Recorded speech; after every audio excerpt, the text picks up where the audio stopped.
Hi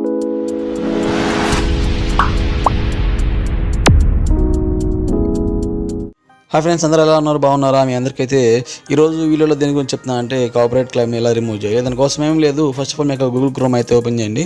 Google chrome open చేసిన తర్వాత Google search బార్లో youtube.com అని టైప్ చేసి సెర్చ్ అయితే చేయండి. చేసిన తర్వాత మీకు యూట్యూబ్ అనేది ఓపెన్ అవుతుంది. ఆ తర్వాత పైన 3 డాట్స్ ఉన్నాయి కదా, దాన్ని క్లిక్ చేసి డెస్క్టాప్ సైట్ని అయితే ఆన్ చేసుకోండి. ఆన్ చేసుకుంటే సిస్టంలో ఎలా ఉంటుందో ఫోన్లో కూడా అలాగే వచ్చేస్తుంది అనమాట. తర్వాత ఏం చేయాలంటే మీ యొక్క యూట్యూబ్ స్టూడియోని అయితే ఓపెన్ చేసుకోండి. యూట్యూబ్ స్టూడియో బీటాని ఓపెన్ చేసుకోండి. ఓపెన్ చేసుకున్న తర్వాత ఓకే, ఇక్కడ మీకు వీడియోలో చూపించిన విధంగా అయితే నా యొక్క యూట్యూబ్ స్టూడియో అయితే ఓపెన్ చేస్తున్నాను. ఓకే, ఓపెన్ చేసిన తర్వాత మీకు యూట్యూబ్ స్టూడియో బీటాలో మొత్తం కనిపిస్తాయి. వీడియోస్ ఏంటి అన్నీ మొత్తం క్లియర్గా కనిపిస్తాయి. నేనైతే ఇక్కడ నా వీడియోస్ని అయితే ఓపెన్ చేస్తాను. వీడియోస్ మీద క్లిక్ చేశాను. చేసిన తర్వాత ఇక్కడ మీకు చూపిస్తాను. నాదొక చిన్న వీడియోకి అయితే కాపీరైట్ క్లెయిమ్ పడింది.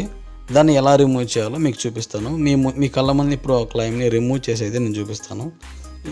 ఇక్కడ చూసారా, కాపీరైట్ క్లెయిమ్ అని పడింది. దాని మీద అయితే ట్యాప్ చేయండి.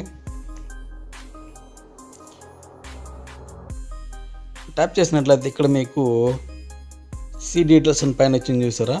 అసలు ఎందుకు పడింది సీ డీటెయిల్స్ నొక్కగానే అసలు మీకు ఎందుకు పడింది, ఏదైనా ఆడియో క్లిప్కి పడిందా లేకపోతే ఏదైనా వీడియో క్లిప్కి పడింది అనేది మీకు అక్కడ కనిపిస్తుంది అనమాట. దాన్ని పెట్టి మనం దాన్ని ట్రిమ్ చేసుకొని దాన్ని రిమూవ్ చేయొచ్చు అనమాట. తర్వాత క్లెయిమ్ అనేది ఆటోమేటిక్గా పోతుంది. నేనైతే ఇక్కడ సీ డీటెయిల్స్ అని నొక్కిన తర్వాత ఇక్కడ మొత్తం చూపిస్తుంది అనమాట మీకు ఎందుకని. నేనైతే ఇక్కడ ఆడియో క్లిప్కి అయితే నాకు కాపీరైట్ క్లెయిమ్ అనేది పడింది. ఇప్పుడు దాన్ని రిమూవ్ చేయాలంటే మనం ఏం చేయాలంటే ఇక్కడ సెలెక్ట్ యాక్షన్ ఉంది కదా, పక్కన యారో మార్క్ని అయితే క్లిక్ చేయండి.